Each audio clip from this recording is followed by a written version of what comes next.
سورہ حجرات کی آیات بینات کی میں نے تلاوت کرنے کی عزت پائی، جس میں اللہ رب العزت نے اہل ایمان کو، اب دیکھیں ایمان والا جو بھی ہے اللہ رب العزت، خواہ وہ اہل ایمان ہو یا غیر مسلم بھی ہوں، اور اگر کہا جائے کہ دعوے دار جو ایمان ہے نا، اگر دیکھا جائے تو دعوے دار ایمانوں کو اللہ کہہ رہا ہے نبی کی آواز سے اونچی آواز بھی مت کرو. بالکل بالکل ایسے ہی قرآن کریم ضابطۂ حیات ہے، بے شک جو اس کو لے لے، اس پر ایمان لیا وہ مسلمان ہے. اور ایمان بھی دو طرح کے لوگ ہوتے ہیں، ایک مومن اجابت اور مومن اصابت. اجابت کا مطلب یہ ہے کہ جن پر ایمان قرآن پیش کیا گیا انہوں نے قبول کر لیا. اصابت وہ ہے کہ جن کو پیش کیا گیا قبول نہ کیا.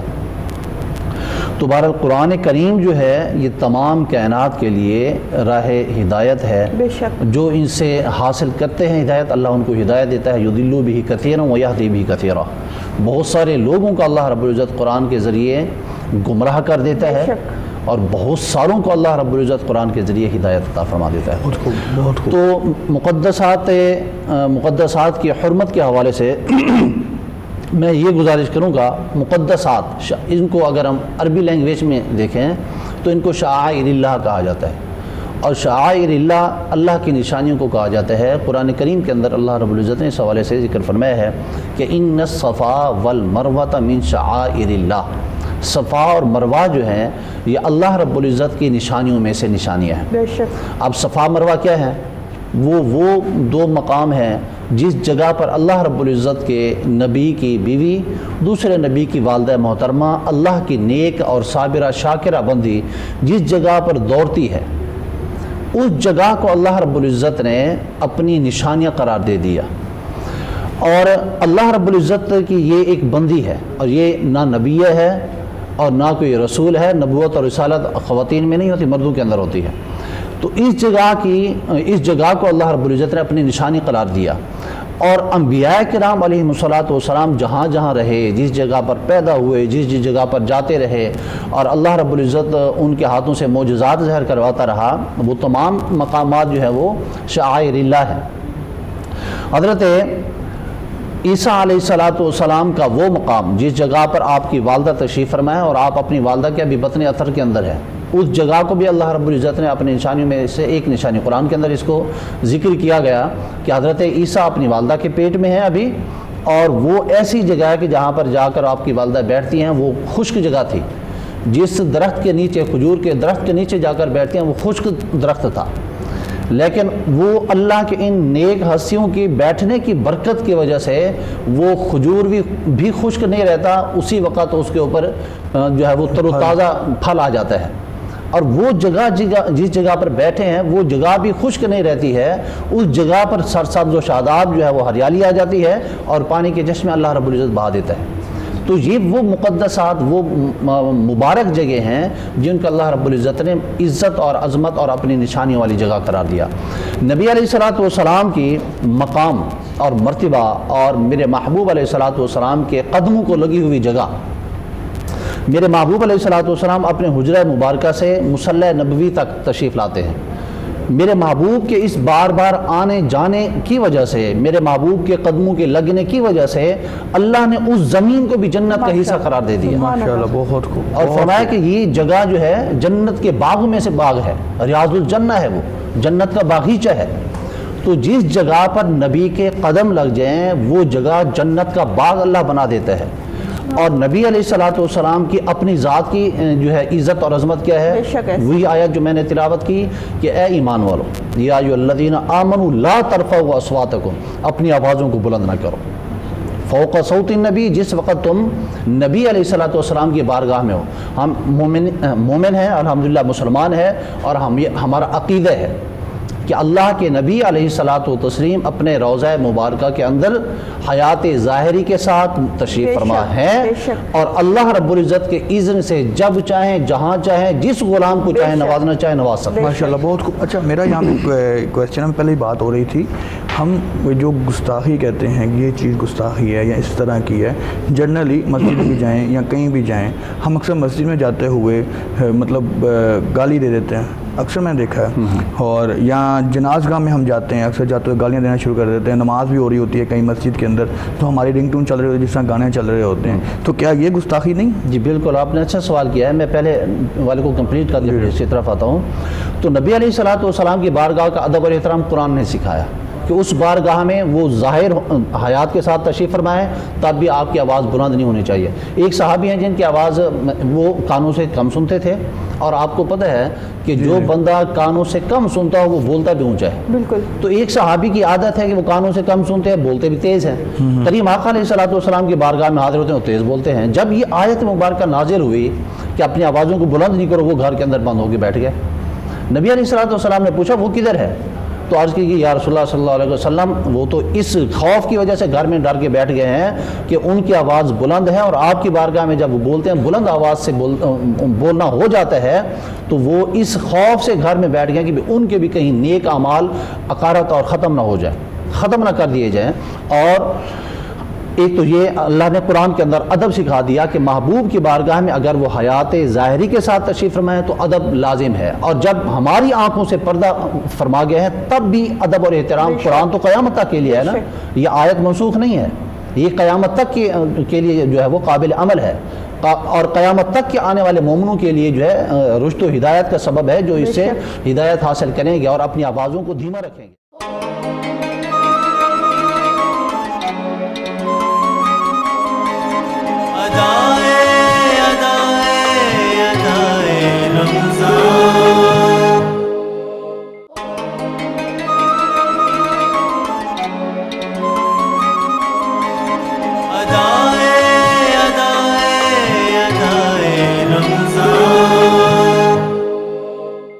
ویلکم بیک ناظرین، آپ دیکھ رہے ہیں پروگرام ادائے رمضان. بریک پہ جانے سے پہلے مفتی صاحب سے بات ہو رہی تھی، تو چلتے ہیں مفتی صاحب کی جانب تاکہ ان کی جو بات درمیان میں رہ گئی تھی اس کو کمپلیٹ کیا جائے. جی مفتی صاحب. جی میں گزارش کر رہا تھا ادب رسول کے حوالے سے کہ قرآن کریم نے ہمیں کیا تعلیم دی. وہ میں نے آیت مبارکہ تلاوت کی کہ آوازوں کو بلند نہیں کرنا، آواز کو جو بلند کرے گا اللہ تعالیٰ اس کے سارے نیک اعمال ختم کر دے گا.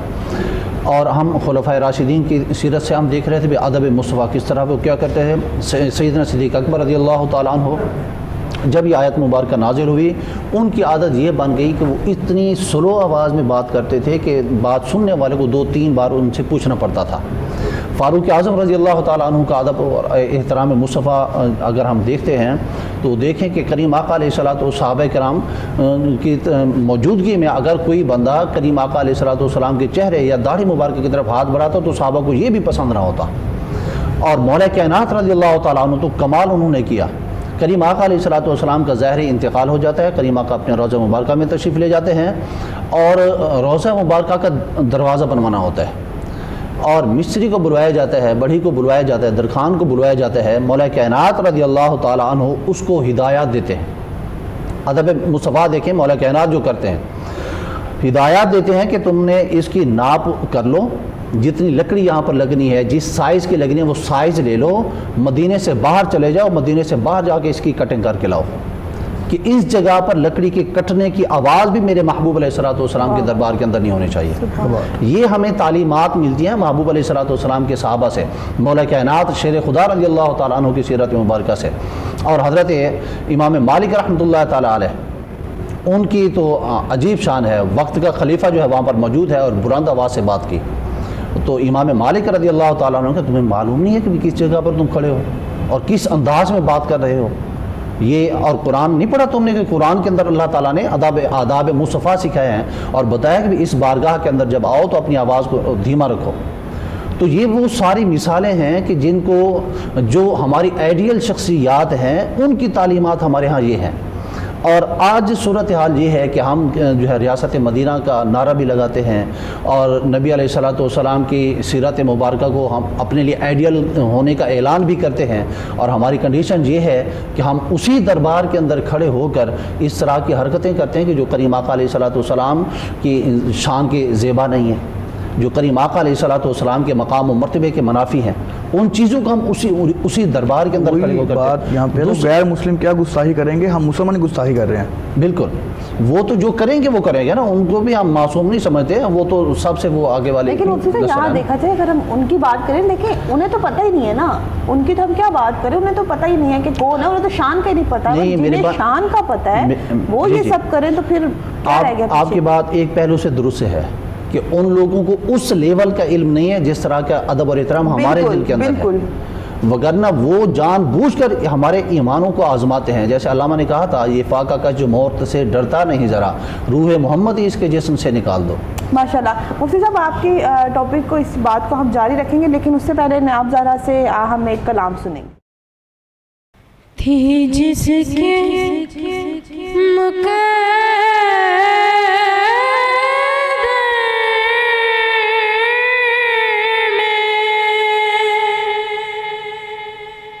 گدائی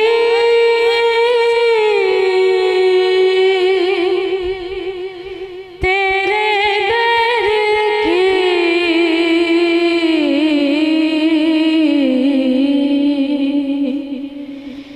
تھی جس کے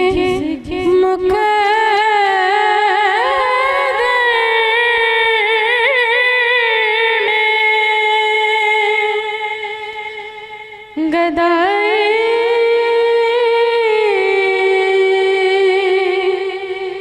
تیرے در کی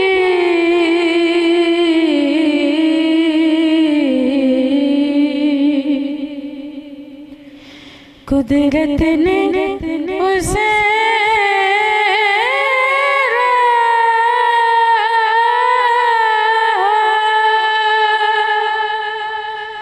دکھائی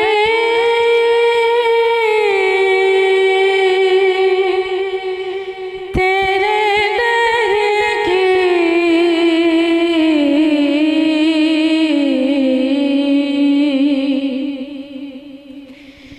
تھی جس کے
محتاج ہے یہ ساری